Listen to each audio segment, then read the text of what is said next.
I said, what's that? Who there? Whoa. If you had to write a startup manifesto with just 5 of the most important key lessons or pitfalls to avoid when starting a company, what would they be?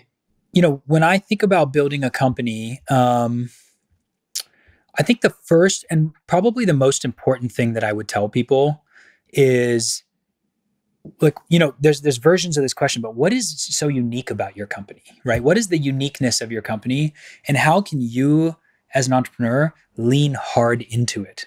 And I'll tell you what I mean as an example. A different way that a lot of investors ask this question is, what secret do you know that nobody else knows? Like, what is the point of your company's existence? And for Future, our point of uniqueness is the one-to-one connection and intimacy that we've built and mechanized and can offer you is unlike anything else. And so there's no shortage of people who are like, man, Future is amazing and it works for me. And it'd be so great if you could build in community, because actually 70% of our members were referred by an existing member. Basically, everybody knows somebody on the platform, and yet you can't really meaningfully see them. And so community is a constant, refrain that people have for us. And it's very tempting to get into competition and community and all these things, which we've seen work on many, many other products and are an eventuality for us. But the one thing that we need to do that will define our company's success is build intimacy between two people who will never meet in space and time. And until we feel like we've really perfected that, and if we just got to lean really hard into that, it really doesn't matter if we add fractional community, aspects to our company.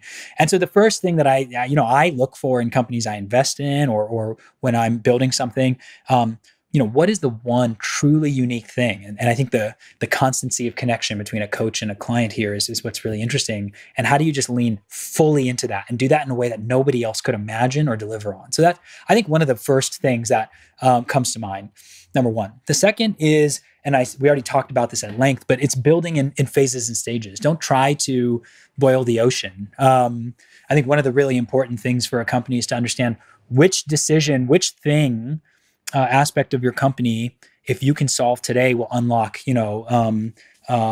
some amount of security for you and understanding that this is a great idea. And so ask the most fundamental questions first, and then kind of build from there, and just try to solve one at a time. So, for us, early on when we said, can we allow coaches to coach at the highest level? We went and got the world's greatest coaches, which maybe you could imagine we can't do that forever.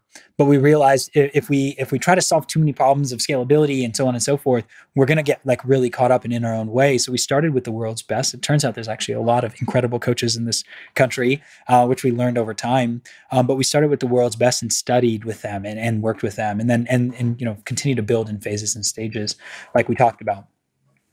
The third thing that comes to mind is something that my dad, my parents are Indian, and they're always trying to get you to build your plan for life and career and so on and so forth. And so something that my dad used to always tell me growing up, which was, this was his refrain, which is, Rishi, the plan is always useless, but planning isn't useless. He used to always tell me this growing up. I'm like, you as a kid, you're like, okay, whatever, Dad.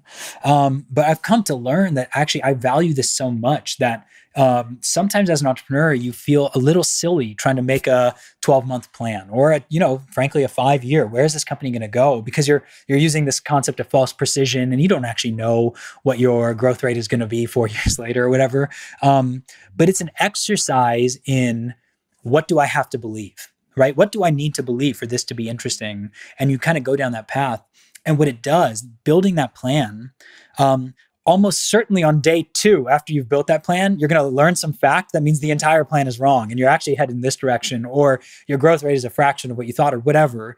But the fact that you actually had to sit there and think through the steps and, the eventuality, how does this build on itself, gives you frameworks. So it actually allows you to make decisions a lot faster. Once you've thought through, okay, if we can get coaches to be productive, then what are we going to look for next? We want people to be, highly retentive. And if we can figure those things out, then we got to answer this question about, can this be an efficient business? And now I'm not going to try to do all of those things today. I'm just going to focus on, can coaches coach well? But it'll color how you make decisions along the way. And so So that I think that, the plan is always useless. Planning is not useless. It's something that I constantly find myself thinking about, and every month, quarter, year, try to build a plan just so you can see ahead, knowing that it's going to change, and that's okay. Let's see, that was 3. I guess the 4th that I would tell people is, the team you build is the company you build. And it's so true in a way that's cliche, but it truly, truly is. I mean, once you build a team that's high potential, optimistic, and people who can work independently and go and solve problems in the fog of a startup, then you really have built something that can be robust to bumps in the road. And that's why when you talked about, what is some big bet you made that, really didn't go the right way. When we phrased it in a stage of the company and said, everybody, all high potential people here, this is the one thing we're trying to solve. And they, hit bumps and have this elaborate theory, and we build something that doesn't work. That's okay, because we're really just in that phase, just trying to prove one thing. And so we can get back to the drawing board, and we have enough people who can self-edit, who are, I think, optimistic is one of our key criteria that we look for, so that they're not, turned off by hitting those bumps in the road. And then the 5th thing I would say is maybe a touch philosophical, but the point of a company, in my opinion, is to prove or disprove a thesis.